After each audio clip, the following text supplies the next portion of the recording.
it's Isabel, A Curious Tale. I just wanted to do a little introduction to my new tarot deck, the Purnima Tarot, and share a little bit about it. I launched it on Instagram about 2 weeks ago after teasing a little bit. But yeah, I just wanted to sort of resurrect my YouTube channel a little bit and share some things about the deck. Here it is. I've just been edging some this morning.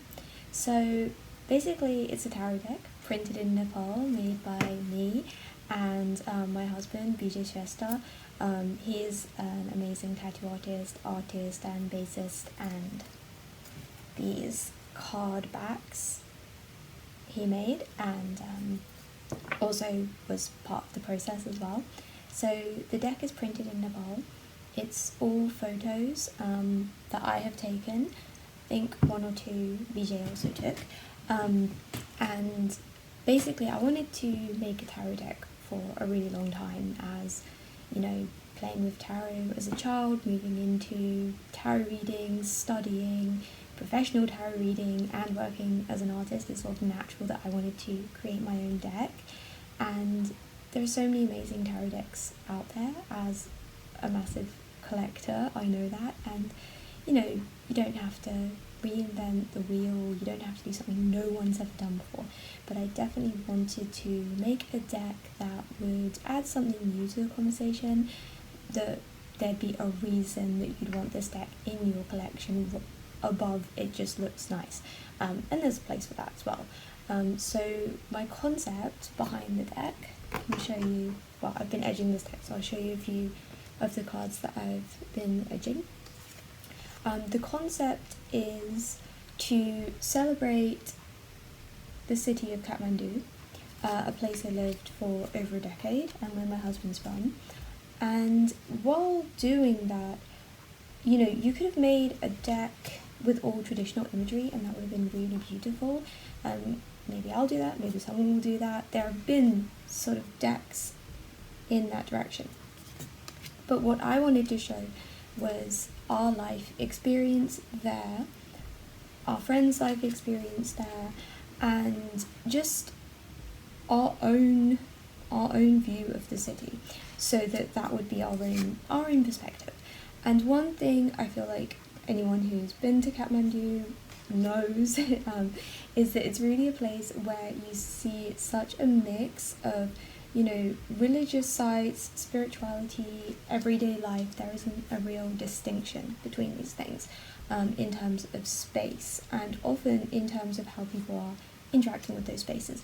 You know, temples, there'll be people selling groceries by the side of the road next to it. You can go get a blessing at a temple, and then you can go buy some jewellery. You know, that's very much everyday life. And for me, the point of tarot is that it shows you, you know, the major arcana, these big life events. You can often, you know, you can approach it in a very esoteric way, but then in the minor arcana you often see depictions of really everyday life events as well. And so for me, the tarot marries the everyday with the spiritual, and that's something that to me in Kathmandu is very apparent. And you know, Kathmandu, Nepal, its history is steeped in tantric philosophy, Buddhist and Hindu, other spiritualities as well. And a big part of that is non-dualism, is not separating things, it's seeing that there aren't these distinctions.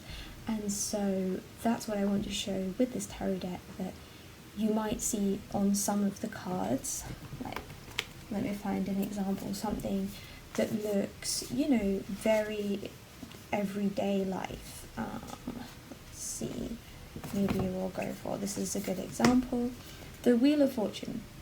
This is something that's very everyday life, but it's actually gambling, which though technically illegal in Nepal, happens during religious festivals. It's a very important part of the celebrations.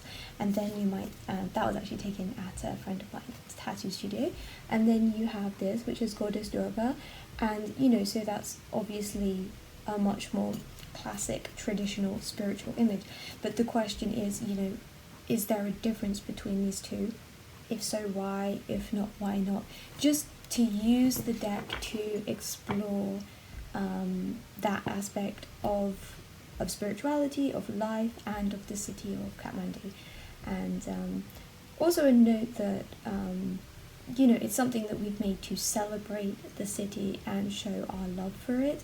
So even though some of the cards, like I'll find an example, they might look confronting, it's not meant to show things in a bad light.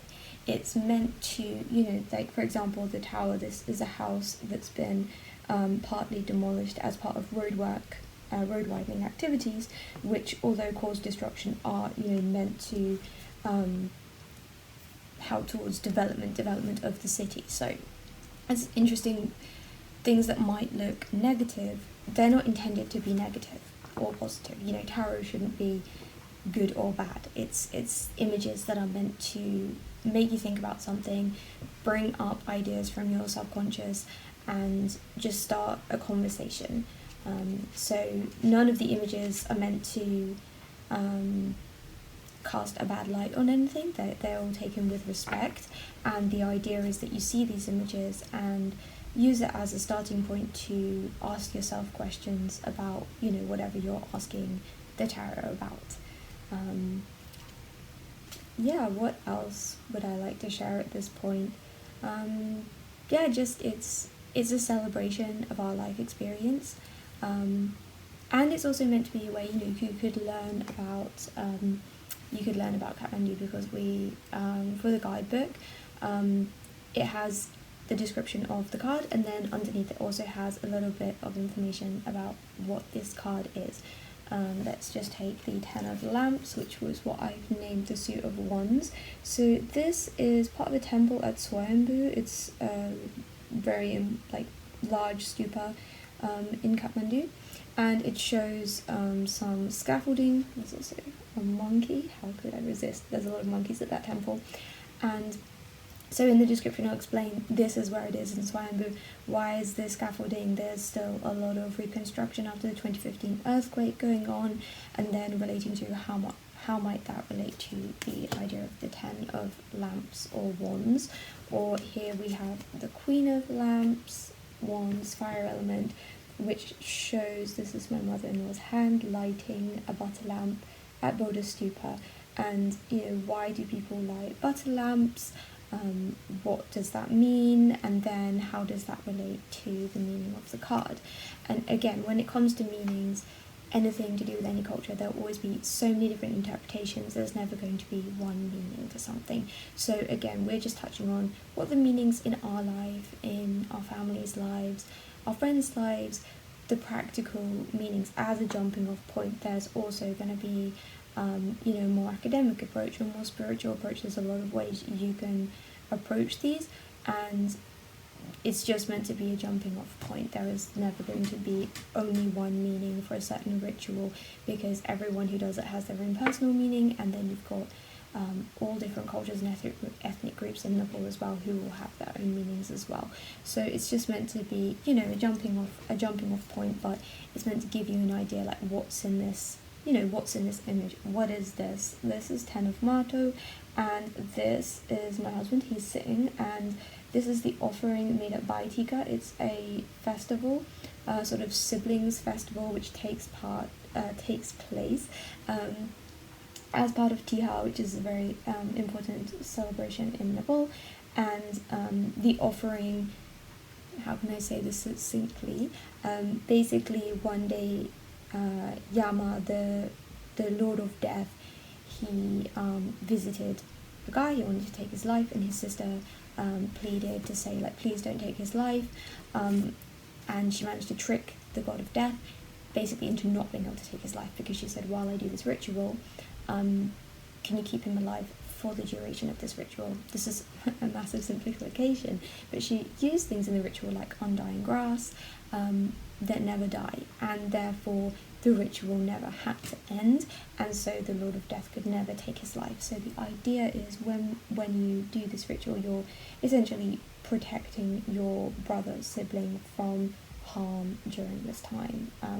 And it's just a celebration of siblings. You give each other gifts, and it's a wonderful festival. So how does that relate to the Ten of Mato meaning of many things, earth, and the suit of pentacles? Well, for me, it's an abundance, it's family. So not only are you offering all these wonderful things, foods, you'll also be giving gifts, tika, everything. Not only are you giving this abundance, which is, very relating to the meaning of the Ten of Pentacles, it's also celebrating family and family bonds and abundance in that sense. All the family come together for this. So there's a lot of ways that you can take it. And then there's also the idea of offering and what that could mean in terms of the Ten of Matter or Ten of Pentacles. So that's the idea behind the deck. I also want to thank everyone who's already ordered a deck so far. I'm really, really grateful for the feedback I've got, and I'm really excited to hear about everyone who's ordered a deck and is currently waiting to receive it, what they think as well. So I'd really like to thank everyone for that.